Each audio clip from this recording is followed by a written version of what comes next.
নাব্যতা সংকটের এই স্থায়ী সমাধানের জন্য এখন পায়রা তাপবিদ্যুৎ কেন্দ্র এবং আরএনপিএল বিদ্যুৎ কেন্দ্রের কাছে বছরে ৭০০ কোটি টাকা করে লেভি বা চার্জ দাবি করেছে বন্দর কর্তৃপক্ষ।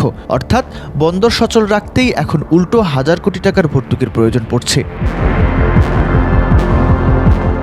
নদী গবেষক ও বিশ্লেষকরা বলছেন, পায়রার ভৌগোলিক ও পরিকল্পনাতেই ছিল বড় গলদ।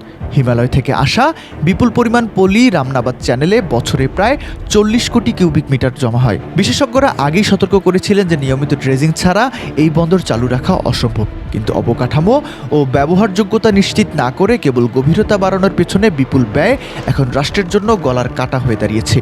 ব্যবসায়ীরা বলছেন, সরাসরি জাহাজ ভিড়তে না পারায় লাইটারিং খরচে পণ্যের দাম বেড়ে যাচ্ছে, যা চূড়ান্তভাবে ভোক্তাদের ওপর চাপ সৃষ্টি করছে।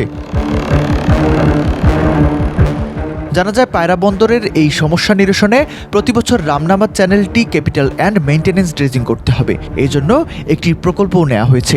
প্রকল্পের মাধ্যমে চ্যানেলটি নিয়মিত চালু রাখতে 2টি খননযন্ত্র কেনা হবে। এই প্রক্রিয়ায় পায়রা বন্দর কতটুকু অর্থনৈতিকভাবে সুফল বয়ে আনতে পারে সেটি এখন দেখার বিষয়।